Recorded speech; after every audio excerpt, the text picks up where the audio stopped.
माँ तो माँ होती है, रुला देने वाली एक हिंदी कहानी। हेलो माँ, मैं राजू बोल रहा हूँ। कैसी हो माँ? मैं ठीक हूँ बेटे। ये बताओ तुम और बहू दोनों कैसे हो? हम दोनों ठीक हैं। माँ आपकी बहुत याद आती है। अच्छा सुनो माँ, मैं अगले महीने इंडिया आ रहा हूँ तुम्हें लेने। क्या? हाँ माँ, अब हम सब साथ ही रहेंगे।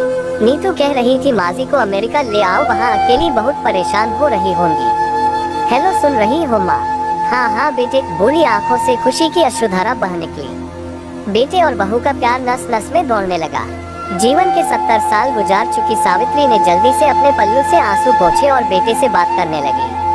पूरे 2 साल बाद बेटा घर आ रहा था।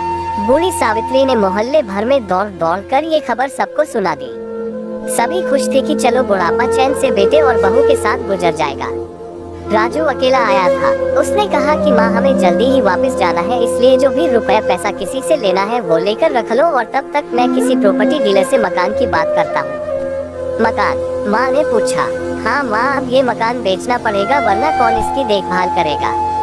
हम सब तो अब अमेरिका में ही रहेंगे। बुरी आंखों ने मकान के कोने कोने को ऐसे निहारा जैसे किसी अबोध बच्चे को सहला रही हो। आनन फानन और औने पौने दाम में राजू ने मकान बेच दिया। सावित्री देवी ने वो जरूरी सामान समेटा जिससे उनको बहुत ज्यादा लगाव था। राजू टैक्सी मंगवा चुका था।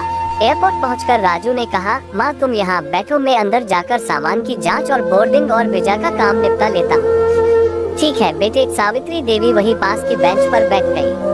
काफी समय बीत चुका था। बाहर बैठी सावित्री देवी बार बार उस दरवाजे की तरफ देख रही थी जिसमें राजू गया था, लेकिन अभी तक बाहर नहीं आया।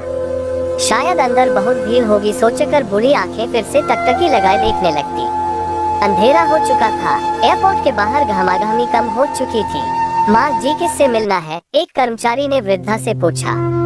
मेरा बेटा अंदर गया था टिकट लेने, वो मुझे अमेरिका लेकर जा रहा है, सावित्री देवी ने घबरा कर कहा।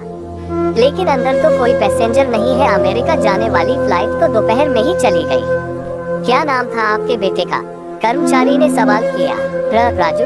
सावित्री के चेहरे पे चिंता की लकीरें उभर आई। कर्मचारी अंदर गया और कुछ देर बाद बाहर आकर बोला, माँ जी, आपका बेटा राजू तो अमेरिका जाने वाली फ्लाइट से कब का जा चुका। क्या? वृद्धा की आंखों से आंसुओं का सैलाब फूट पड़ा। बूढ़ी माँ का रोम रोम कांप उठा। किसी तरह वापस घर पहुँची जो अब बिक चुका था। रात में घर के बाहर चबूतरे पर ही सो गई। सुबह हुई तो दयालु मकान मालिक ने एक कमरा रहने को दे दिया। पति की पेंशन से घर का किराया और खाने का काम चलने लगा। समय गुजरने लगा। एक दिन मकान मालिक ने वृद्धा से पूछा, माँ जी, क्यों नहीं आप अपने किसी रिश्तेदार के यहाँ चली जाए? अब आपकी उम्र भी बहुत हो गई, अकेली कब तक रह पाएंगी? हाँ चली तो जाऊँ, लेकिन कल को मेरा बेटा आया तो यहाँ फिर कौन उसका ख्याल रखेगा? आँख से आंसू आने लग गए। दोस्तों, पढ़े अनाथ आश्रम, दिल को छू लेने वाली एक कहानी। विनती, माँ बाप का दिल कभी मत दुखाना। शिक्षा, माँ तो माँ होती है।